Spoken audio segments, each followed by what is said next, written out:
Keep it going for Dr. Thank you very much. Hello, nice to meet you, ladies and gentlemen, people.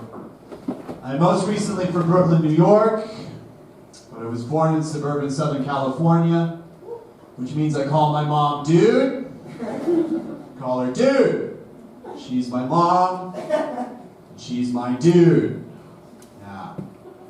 I am from the States, but I am 25% Canadian, which according to the Canadian government means I am entitled to nothing.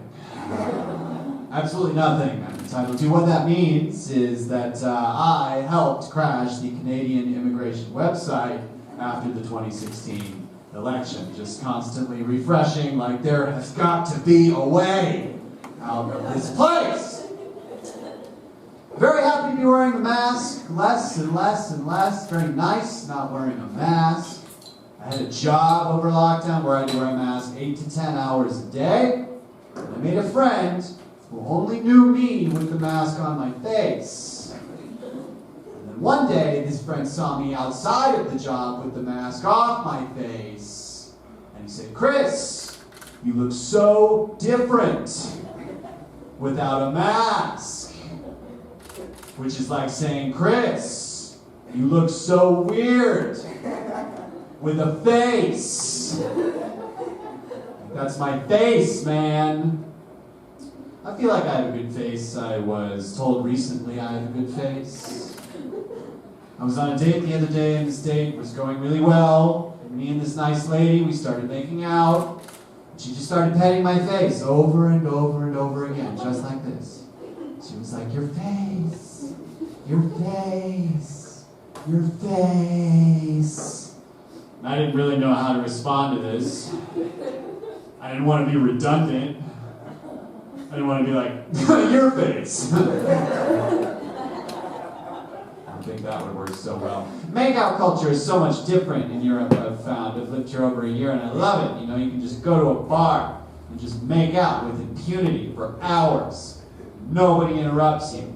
Well, where I come from most recently, in New York City, if you go to a bar and make out, you have about 5 seconds before someone from across the bar, across the street, or even in a moving car, will yell out, "Get a fucking room!" Yell that out. The other thing to yell out is, "Oh yeah, baby, sexy time!"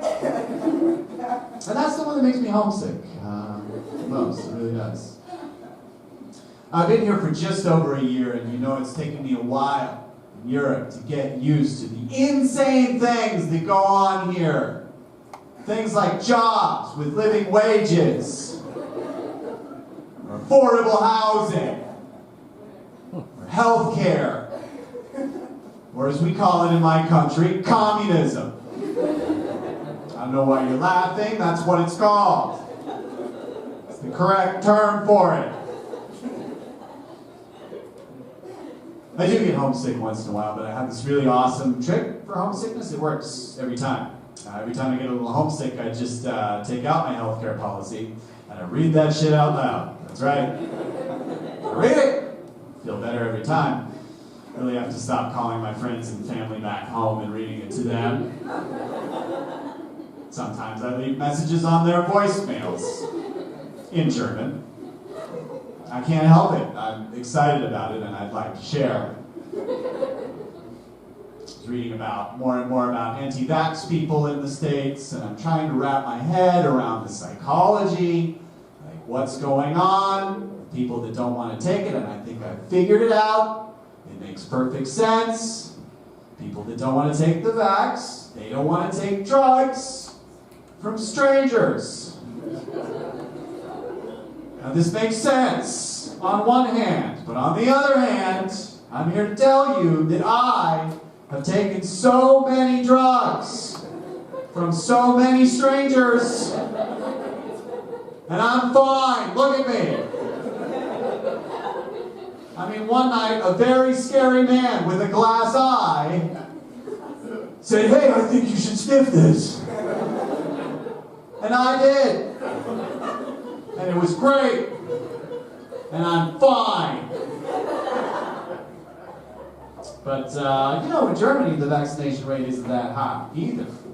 And in fact, countries with a mother tongue of German have a much lower vaccination rate than other Western European nations. And as members of the immigrant community, I think this just means one thing. We gotta stop learning German right fucking now. Fuck it. The vaccines aren't working, we gotta do something. We're gonna stop it. It makes perfect sense, because French, what is it? It's the language of love. You have Spanish and Italian, very passionate, rhythmic languages. Truth be told, I've always thought German is the language of a contemporary plague. It's true, it's the language of a highly contagious communicable disease. Those are sounds. This is an opinion, this is a fact. We're spraying droplets all over you, everywhere.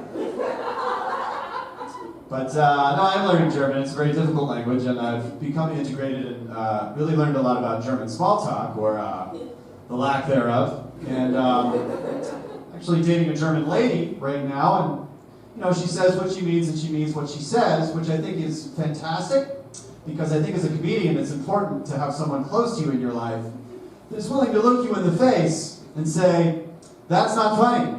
You guys have been great. My name is Chris Lord. Have a good night.